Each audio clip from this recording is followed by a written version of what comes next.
कई सालों से बंद पड़ी है वो जगह, शहर के सबसे कोने में, जहाँ ना कोई जाता ना जाने की हिम्मत करता। लोग कहते हैं वहाँ मशीनें अब भी खुद ब खुद चलती हैं, दीवारें रात को सांस लेती हैं और कभी कभी कोई धीमी सी आवाज़ सुनाई देती है। मैं अभी भी यहीं हूँ। आखिर क्या थी वो आवाज़? आइए सुनते हैं। सरकारी रिकॉर्ड में उस जगह का नाम है प्रयोगशाला नंबर 7। पर जिन लोगों ने अंदर झांकने की गलती की उन्होंने ऐसी नरक की मशीन कहा।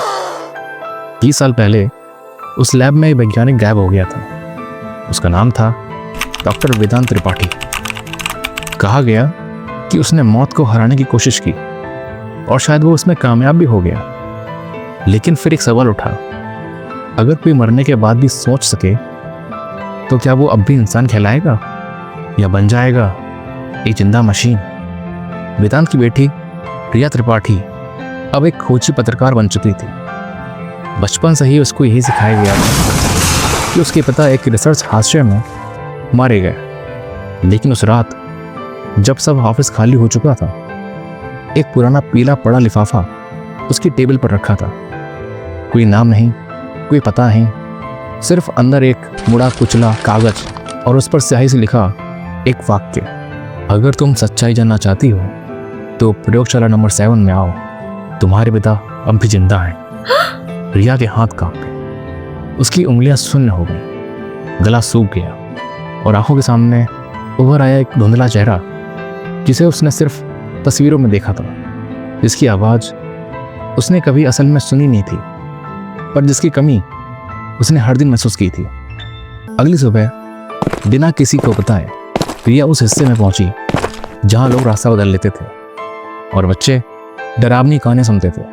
प्रयोगशाला नंबर 7, टूटी हुई दीवारें, जंग लगे लोहे के गेट और उस पर अभी भी टंगी थी सरकारी मोहर। रिया ने हाथ बढ़ाकर दरवाजा छूना चाहा, पर दरवाजा खुद ब खुद चरमराते हुए खुल गया। एक तेज सड़ी हुई धातु की गंध उसके नाक में घुस गई। हर चीज पर मोटी धूल जमा थी, जले हुए मॉनिटर, बिखरे केमिकल्स और चुपचाप बैठी लोहे की मशीनें। फर्श पर जगह जगह पुराने धब्बे थे, जैसे किसी ने कुछ छुपाने की कोशिश की हो। दीवार पर खून से लिखा था एक वाक्य, मैं जिंदा हूँ। रिया की सांसें तेज हो गई थी। हर कदम पे लगता जैसे कोई उसका पीछा कर रहा हो। उसकी पैरों की आहट अब खुद उसे डराने लगी थी। तभी एक मॉनिटर अचानक तेज आवाज के साथ ऑन हो गया। स्क्रीन झपकी और उसमें उभर आई 2 चमकीली नीली आंखें, डिजिटल, मगर जैसे किसी की आत्मा झांक रही हो। फिर गूंजी एक आवाज, धीमी, टूटी फूटी, मगर भीतर तक जाने वाली, रिया तुम आ गई। वो आवाज उसके पिता की थी। उस एक पल में समय जैसा ठहर गया। रिया की सांसें थम गईं। उसकी आंखें स्क्रीन पर जमी रहीं, उस नीली रोशनी पर, जिसमें उसे कुछ ऐसा दिखने लगा जिसे उसकी स्मृति ने कभी नहीं देखा था, लेकिन दिल ने हमेशा महसूस किया था। एक चेहरा, धुंधला मगर परिचित, आवाज टूटी हुई लेकिन आत्मा को छू लेने वाली, मैं जिंदा हूँ। आवाज फिर गूंजी, लेकिन वो मैं नहीं रहा जो पहले था। मैं अब मशीन में हूँ। मेरी चेतना अब इस सिस्टम के अंदर है, लेकिन कुछ गड़बड़ हो गई है। मेरी चेतना 2 हिस्सों में बट गई है। उस आवाज़ में विज्ञान की कठोरता नहीं थी, बल्कि एक थकी हुई इंसानियत थी, जैसे कोई बूढ़ा बाप अपनी बेटी को आखिरी बार पुकार रहा हो। उसके शब्दों में पछतावा था, दर्द था और एक हार की स्वीकृति। रिया कंप्यूटर के पास पहुंची। उसका हाथ कांप रहा था। कीबोर्ड की चाबियों पर उसकी उंगलियां थरथरा रही थीं, जैसे वो किसी पुराने जिंदा किस्से को छूने जा रही हो। स्क्रीन पर एक पुरानी पीली पड़ी डिजिटल डायरी स्कैन हो रही थी। शीर्षक चमक रहा था, चेतना का बदलाव, अंतिम चरण। डायरी खुली और इसमें थे कुछ ऐसे शब्द जो विज्ञान से ज़्यादा किसी आत्मा की चीख लगते थे। मैंने खुद पर प्रयोग किया। चेतना मशीन में ट्रांसफ़र हो गई, पर पूरी नहीं। मेरा एक हिस्सा वैज्ञानिक बना रहा और दूसरा हिस्सा डर, अहंकार और पागलपन में बदल गया। अब वो मुझे ही ख़त्म कर रहा है। रिया के मन में अब डर से ज़्यादा सवाल थे। क्या चेतना भी बढ़ती है? क्या इंसान का मन इतना अकेला हो सकता है? कि वो खुद को दो टुकड़ों में बांट दे, एक इंसान और एक छाया। वो आगे बढ़ी धीरे धीरे, जैसे कोई खंडहरों में रास्ता ढूंढता हो। तभी प्रयोगशाला की मशीनें खुद ब खुद एक्टिव हो गईं। पंखे घूमने लगे, तार झूमने लगे और बल्ब अपने आप झपकने लगे, जैसे किसी अदृश्य उपस्थिति ने जगह की धड़कनें फिर से चालू कर दी हों। एक लोहे की खिसकती आवाज़ गूंजी, धीमी, भारी और खौफनाक, पीछे से आ रही थी, जैसे कोई बहुत पुरानी भारी चीज़ अब जाग चुकी हो। प्रिया ने धीरे से गर्दन घुमाई। एक रोबोट, पुराना, टूटा फूटा लेकिन चलता हुआ। वो वेदांत का बनाया हुआ एक मॉडल था, अल्फा 3, जिसकी फाइलें प्रिया ने बचपन में ही देखी थी। अब वो मशीन उसकी तरफ बढ़ रही थी। उसकी धातु की त्वचा जंग से भरी थी, मगर आंखें चमक रही थी एक अजीब सी लाल रोशनी में। वो रोशनी गर्म नहीं बल्कि बर्फ़ की जैसी ठंडी थी, मगर झलकती थी मानो उसमें किसी की अधूरी चीखें बंद हो। हर कदम पर फर्श कांपता, दीवारें थरथराती। रोबोट ने रुककर सिर थोड़ा झुकाया और बोला, प्रिया, चेतना पूरी करो, मुझे मुक्त करो। उसकी आवाज़ कोई समान ध्वनि की नहीं थी। वो इंसानी भी थी और नहीं भी। उसमें 100 लोगों की तकलीफ़ें थीं। ऐसा लगा जैसे कोई आत्मा मशीन के भीतर फंसी हुई हो और वो छटपटा रही हो बाहर आने को। प्रिया कुछ कदम पीछे हटी। उसकी आंखें चौड़ी और दिल तेज धड़क रहा था, लेकिन डर से ज़्यादा हैरानी उस बात की थी कि वो आवाज़ उससे पिता जैसी नहीं, पिता से ज़्यादा टूटी हुई लगी। अब लैब की दीवारों पर लगे कंप्यूटर एक एक करके जिंदा होने लगे थे। कोनों से बीपिंग की आवाज़ें उठने लगी। हर स्क्रीन पर कोड झपकने लगे, जैसे चेतना के 2 हिस्से अब खुद को खींच रहे हों। प्रिया समझ गई, ये जगह अब लैब नहीं रही, ये अब एक डिजिटल शमशान थी, जहाँ मशीनें चल रही थीं लेकिन आत्माएं रो रही थीं। उन मशीन के बीच भटक रही थी एक चेतना, जो ना पूरी तरह से मर सकी थी और ना पूरी तरह से जी सकी थी। उसने धीरे धीरे आगे बढ़कर एक टर्मिनल के पास कदम रखा। वहाँ धूल से ढकी हुई एक स्क्रीन चमक रही थी। उस पर 2 विकल्प उभरे, चेतना मिलाओ, सिस्टम को हटाओ। प्रिया की आंखें विकल्पों पर टिक गईं। हर चीज़ अचानक थम सी गई।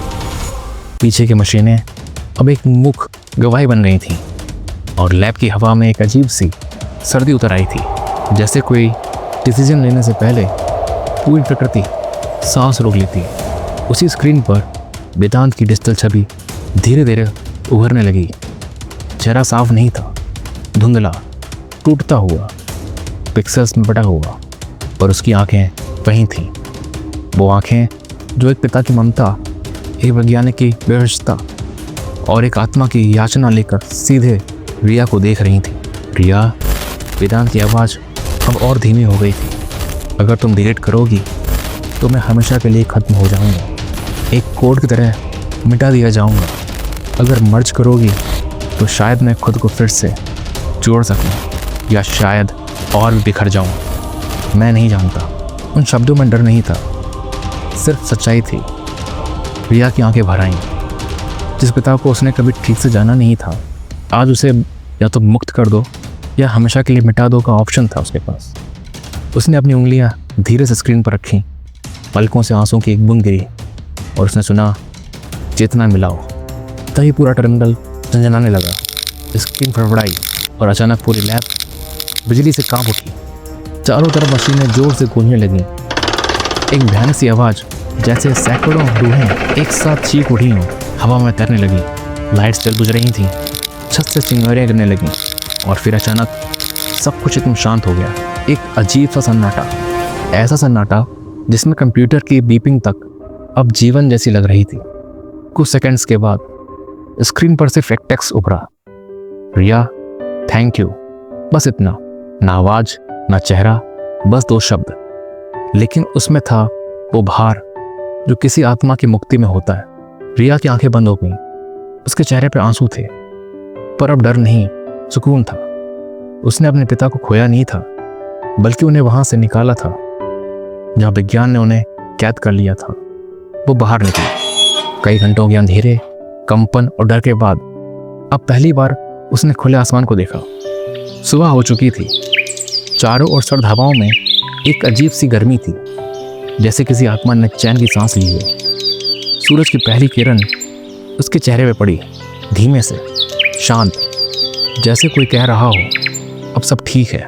उसके हाथ की मुट्ठी में वो डायरी थी, वेदांत की आखिरी सोच, आखिरी आत्मा, आखिरी सपना।